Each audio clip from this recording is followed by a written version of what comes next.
Smell कहाँ से आ रही है? आसमा ठीक है?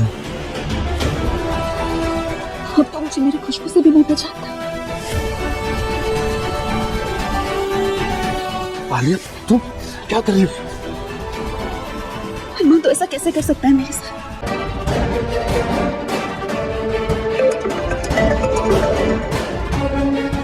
हेलो अरमान, कहीं इस वक्त अरमान के रूम में तो नहीं? अरमान अब तो मैं अपने सपने भी नहीं जी सकती। अरमान मेरी बात सुन, मैं क्या करूंगी? बेटा मुझसे नफरत करती।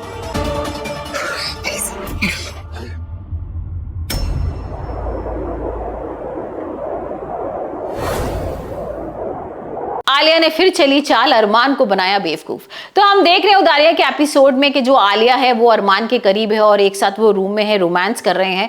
और भाई ये तो बिल्कुल लग ही नहीं रहा था ऐसा कुछ कि आलिया दोबारा फिर अरमान की जिंदगी में वापस आएगी। हमने देखा था ना कि कैसे आसमा का बर्थडे सब लोग सेलिब्रेट कर रहे हैं, घर वाले सेलिब्रेट कर रहे हैं, वहां पर अरमान भी बहुत ज्यादा एक्साइटेड है। और कहीं ना कहीं एकम को भी ये लगा था कि भाई चलो आलिया अरमान की जिंदगी से दूर होगी, लेकिन ऐसा कुछ भी नहीं है।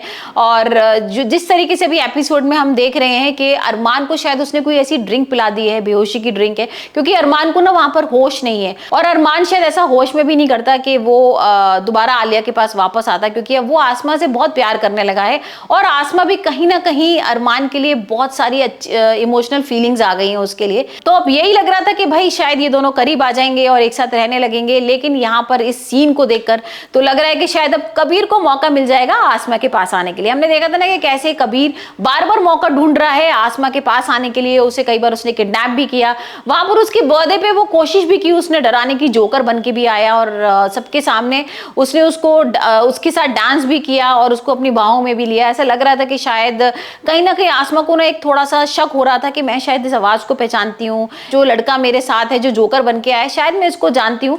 लेकिन वो सिर्फ शक तक ही था, उसको अभी तक ऐसा नहीं लगा था कि वो कबीर है। क्योंकि भाई जब आसमा को ये पता लगेगा ना तो उसके तो पैरों तले जमीन खिसक जाएगी, क्योंकि उसने कभी सोचा ही नहीं था कि कबीर ऐसा भी कुछ कर सकता है। और वहीं पर अब अरमान के बारे में भी उसे ऐसा लग रहा है, क्योंकि जब हम देखते हैं कि जब वो सीन देखती है और आलिया कुछ ना अपनी तीखी निगाहों से देख रही होती है आसमा को, तो कहीं ना कहीं ये लग रहा है कि आलिया का ये पूरा प्री प्लान्ड है और प्लानिंग से वो अरमान को दोबारा फंसा लेती है। और अब वो यही चाह रही है कि जो आसमा है वो उनकी जिंदगी से वापस चली जाए। वैसे आपको क्या लगता है, आप हमें कमेंट से बताइए क्या होगा अब आसमा का स्टेप? क्या ये आसमा का सपना है, या अगर ये सच है तो क्या अब जो आसमा है वो वापस चली जाएगी हरलीन के पास कनाडा?